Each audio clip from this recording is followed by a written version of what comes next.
लोकसभा चुनावों को लेकर आम आदमी पार्टी और कांग्रेस के बीच हुए गठबंधन के बाद अब नजरें बीजेपी पर टिकी है।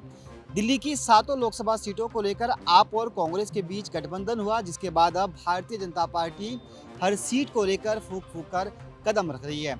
आपको बता दें कि आप और कांग्रेस के बीच 4-3 के रेशो में गठबंधन हुआ है, जिसमें 4 सीटें आम आदमी पार्टी को और 3 सीटें कांग्रेस की झोली में गई है। हालांकि आम आदमी पार्टी ने अपने हिस्से की चारों सीटों पर कैंडिडेट का ऐलान कर दिया है।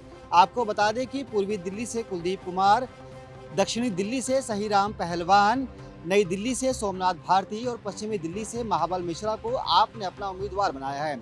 तो वहीं दूसरी तरफ कांग्रेस को जो 3 सीटें मिली है, उनमें उत्तर पूर्वी दिल्ली, बाहरी दिल्ली और चांदनी चौक शामिल हैं। इन तीनों ही सीटों पर कांग्रेस में चिंतन और मंथन का दौर जारी है।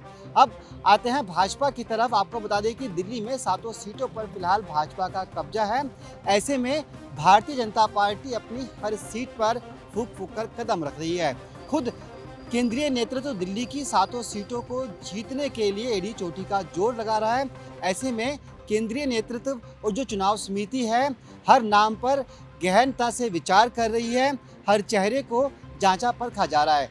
अभी तक जो 7 सांसद दिल्ली में बीजेपी की तरफ से काम कर रहे हैं, उन सांसदों के प्रोफाइल को, उनके द्वारा किए गए कामों को भी जांचा जा रहा है। आइए अब सिलसिलेवार सीटों पर चर्चा करते हैं और जानने की कोशिश करते हैं कि इन 7 सीटों पर कौन कौन से संभावित उम्मीदवार हो सकते हैं। हालांकि जो खबरें मीडिया की तरफ से आ रही है सूत्रों के हवाले से, उसमें ये कहा जा रहा है कि 28 से 30 ऐसे नाम हैं जिन पर भाजपा का केंद्रीय नेतृत्व विचार कर रहा है। तो आइए सिलसिलेवार तरीके से जानते हैं हर सीट का क्या हाल है। नई दिल्ली सीट से अभी फिलहाल मीनाक्षी लेखी सांसद है। अगर संभावित चेहरों की बात करें तो यहाँ पर दिल्ली बीजेपी के प्रदेश अध्यक्ष वीरेंद्र सचदेवा, पूर्व प्रदेश अध्यक्ष आदेश गुप्ता, पूर्व केंद्रीय मंत्री सुषमा स्वराज की सुपुत्री बांसुरी स्वराज भी उम्मीदवार हो सकती है। नॉर्थ वेस्ट सीट से हंसराज हंस मौजूदा सांसद हैं। और अगर संभावित चेहरों की बात करें तो भाजपा के राष्ट्रीय महासचिव दुष्यंत गौतम, दिल्ली बीजेपी के वरिष्ठ नेता योगेंद्र चांदोलिया, करमवीर सिंह कर्मा और प्रीता हरित भी संभावित चेहरे के तौर पर अपनी दावेदारी ठोक रही हैं। चांदनी चौक सीट से डॉक्टर हर्षवर्धन बीजेपी के मौजूदा सांसद हैं। संभावित चेहरों में एक बड़ा नाम सामने आ रहा है, जिसमें अक्षय कुमार, पूर्व सांसद विजय गोयल और दिल्ली बीजेपी के पूर्व अध्यक्ष विजेंद्र गुप्ता भी दौड़ में शामिल हैं।